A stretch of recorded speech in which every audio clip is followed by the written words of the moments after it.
करताना दोन्ही उमेदवारांनी मनसेच्या एकाही पदाधिकाऱ्याला किंवा तुम्ही मनसेचे नेते आहात तुम्हाला बोलवलं नाही, यामुळे कुठेतरी पदाधिकारी कार्यकर्ते नाराज आहेत. आजच्या बैठकीमध्ये काय ठरलं? महाराष्ट्र नवनिर्माण सेनेचे अध्यक्ष माननीय राजसाहेब ठाकरे यांनी गुढीपाडव्याच्या मेळाव्याला त्या ठिकाणी या देशाचे पंतप्रधान नरेंद्र मोदी साहेब हे तिसऱ्यांदा पंतप्रधान व्हावेत आणि या देशाचं भलं व्हावं यासाठी त्या ठिकाणी विना अट विना शर्त त्या ठिकाणी पाठिंबा दिलेला आहे. हा पाठिंबा देत असताना राजसाहेबांनी मोदी साहेबांकडनं काय अपेक्षा व्यक्त केल्या होत्या. आम्हाला मनसेला काय पाहिजे तर आम्हाला मनसेला मराठी भाषेला अभिजात दर्जा दिला गेला पाहिजे. महाराष्ट्रातल्या सर्व गड किल्ल्यांचं त्या ठिकाणी संवर्धन झालं पाहिजे. तरुणांच्या हाताला काम मिळालं पाहिजे या अपेक्षा व्यक्त करून त्याचबरोबर अरबी समुद्रातील छत्रपती शिवाजी महाराजांचं स्मारकाचं काम पूर्ण झालं पाहिजे या माफक अपेक्षा ठेवून या ठिकाणी माननीय राजसाहेबांनी विनाअट विनाशर्त पाठिंबा दिला होता. आणि त्यामुळं या ठिकाणी महाराष्ट्र नवनिर्माण सेना महायुतीचे उमेदवार निवडून आणण्यासाठी आज या ठिकाणी आम्ही कामाला लागलेलो आहोत. आणि त्यासाठी आज माढा लोकसभा मतदारसंघातील आणि सोलापूर लोकसभा मतदारसंघातील सर्व विधानसभेच्या महाराष्ट्र नवनिर्माण सेनेच्या प्रमुख पदाधिकाऱ्यांची या ठिकाणी आम्ही बैठक आयोजित केली होती.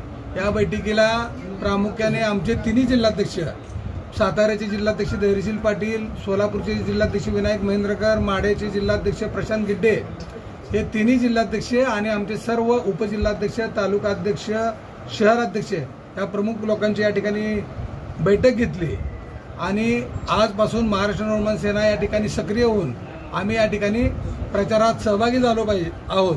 आणि निश्चितपणे महाराष्ट्र नवनिर्माण सेनेच्या माध्यमातून जास्तीत जास्त या ठिकाणी मतदान करून हे दोन्ही उमेदवार आम्ही विजयी करण्यासाठी प्रयत्न करणार आहोत. नाराजगी दूर झाली महाराष्ट्र नवनिर्माण सेनेने या ठिकाणी आम्ही कुठलीही अपेक्षा ठेवली नाही, त्यामुळे आमची नाराजगी असायचं काय कारण नाही.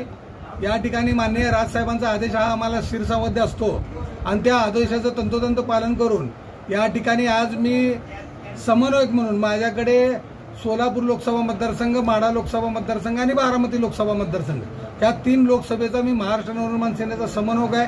आणि त्या समन्वयकाच्या भूमिकेतून आज या ठिकाणी सर्वच पदाधिकाऱ्यांना या ठिकाणी कामाला लावलेलं आहे. निश्चितपणे आजपासून महाराष्ट्र नवनिर्माण सेनेचे आमचे सर्व पदाधिकारी, महाराष्ट्र सैनिक, आमचे सहकारी प्रत्येक गावात, प्रत्येक घरात जाऊन, प्रत्येक चौकात जाऊन त्या ठिकाणी या महायुतीच्या उमेदवारांचा प्रचार करणार आहोत. पण भाजपचे पदाधिकारी माढ्यात असतील, सोलापूरमध्ये असतील, आपल्या पदाधिकाऱ्यांना विश्वासात घेत नाही. त्यांनी एकला चलोची भूमिका केली. राज ठाकरेंनी पाठिंबा देऊन बरेच दिवस झाले तरी पण भाजपचे विशेषतः माढ्यातले पदाधिकारी आपल्या पदाधिकाऱ्यांना जवळच घेत नाही असं दिसतंय. आणि राज साहेबांनी सुद्धा एकच अपेक्षा केली की माझ्या मनसैनिकांना मान सन्मान मिळाला पाहिजे, काही नको.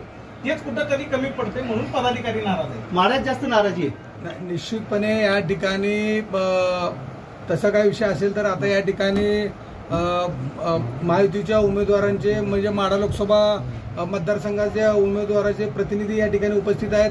सोलापूर लोकसभा मतदारसंघातील उमेदवाराचे प्रतिनिधी या ठिकाणी आहेत.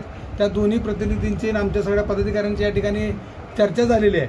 आजच्यापासून या दोघांनी या ठिकाणी समन्वयाची भूमिका घेतलेली आहे. महाराष्ट्र नवनिर्माण सेनेचे पदाधिकारी आणि महायुतीचे पदाधिकारी यांच्यामध्ये समन्वय साधून निश्चितपणे सगळेजण मिळून आता एकत्र आम्ही काम करू. काल चंद्रकांत पाटील असं म्हणाले की माढ्याचा विजय आमच्यासाठी कठीण आहे, आता मनसेनं पाठिंबा दिल्यानंतर तो सोपा होईल असं वाटतं. महाराष्ट्र नवनिर्माण सेनेचं प्रत्येक गावामध्ये या ठिकाणी शाखा आहेत. अनेक गावामध्ये सरपंच आहेत, उपसरपंच आहेत, विविध कार्यकारी सोसायटीमध्ये आमचे सदस्य निवडून आलेले आहेत. महाराष्ट्र नवनिर्माण सेनेने मध्यंतरीने जे आम्ही अभियान राबवलं होतं की गाव तिथे शाखा आणि घर तिथे कार्यकर्ता, त्यामुळे आमचं संपूर्ण या मतदारसंघामध्ये जाळ आहे. कोरोनाच्या काळामध्ये जर सगळ्यात जास्त काम कुणी केलं असेल तर ते महाराष्ट्र नवनिर्माण सेनेने केलं आहे आणि सगळ्या जनतेला माहीत आहे. एकही माणूस त्या ठिकाणी, एकही माझी माता भगिनी किंवा वडीलधारी मंडळी उपाशी पोटी झोपता कामा नये याची दक्षता त्यावेळेस आम्ही कोरोनाच्या काळामध्ये घेतली होती.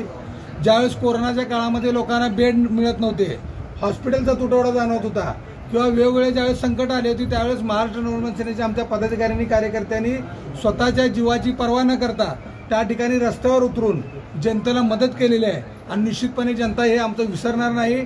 पहिलीच निवडणूक आहे आणि आम्ही कोणासाठी तर मतदान मागतोय, त्यामुळे निश्चितपणे जनता त्या ठिकाणी मतदान देईल. याच्यापूर्वी ज्यावेळेस आम्ही विधानसभेच्या निवडणुका लढवल्या, ग्रामपंचायतीच्या निवडणुका लढवल्या किंवा आता नुकतीच झालेली जी नगरपंचायतीची निवडणूक होती माढा लोकसभेतली माळशिरसची प्रामुख्याने, त्या ठिकाणी आमचे तालुकाध्यक्ष सुरेश टेळे हे प्रचंड मताने त्या ठिकाणी निवडून आलेले आहेत. याचा अर्थ जनता मनसेबरोबर आहे आणि माननीय राजसाहेब ठाकरे यांच्याकडे एक महाराष्ट्रातील जनता आता आशेने बघत आहे की या महाराष्ट्राचं जर काय करत असेल तर राजसाहेब ठाकरे यांच्या हातनं निश्चितपणे चांगलं होणार आहे.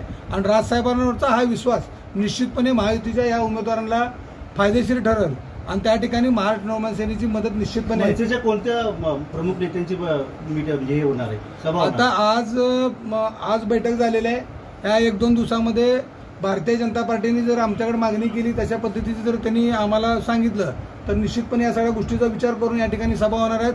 प्रामुख्याने या ठिकाणी महाराष्ट्र नवमान सेनेने या ठिकाणी पंढरपूर शहरामध्ये छत्रपती शिवाजी महाराज चौक या ठिकाणी सभा आयोजित केली आहे. माळशिरसला सभा आयोजित केलेली आहे. सोलापूर शहरात सभा आहे. अक्कलकोटला सभा आहे. मोहोळला सभा आहे. सांगोल्याला म्हणजे या लोकसभा मतदारसंघातील प्रमुख शहरांमध्ये महाराष्ट्र नवनिर्माण सेनेने आम्ही त्या ठिकाणी सभा आयोजित केलेल्या आहेत. आणि विशेष म्हणजे आम्ही कुणाची वाट न बघता या ठिकाणी सगळ्या सभांच्या परवानग्या देखील काढलेल्या आहेत. तुम्हाला ती पत्र पण मी दाखवतो. साहेब प्रचाराला या मतदारसंघामध्ये आता तो वरिष्ठ लेवलचा विषय आहे.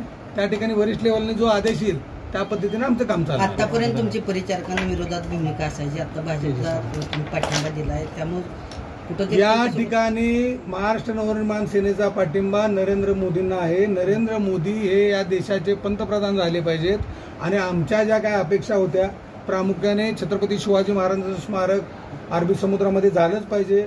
महाराजांनी जे गडकिल्ले बांधले होते त्या सगळ्या गडकिल्ल्यांचं संवर्धन झालं पाहिजे. मराठी भाषेला अभिजात दर्जा मिळाला पाहिजे. महाराष्ट्रातल्या मराठी तरुणांना रोजगार मिळाला पाहिजे.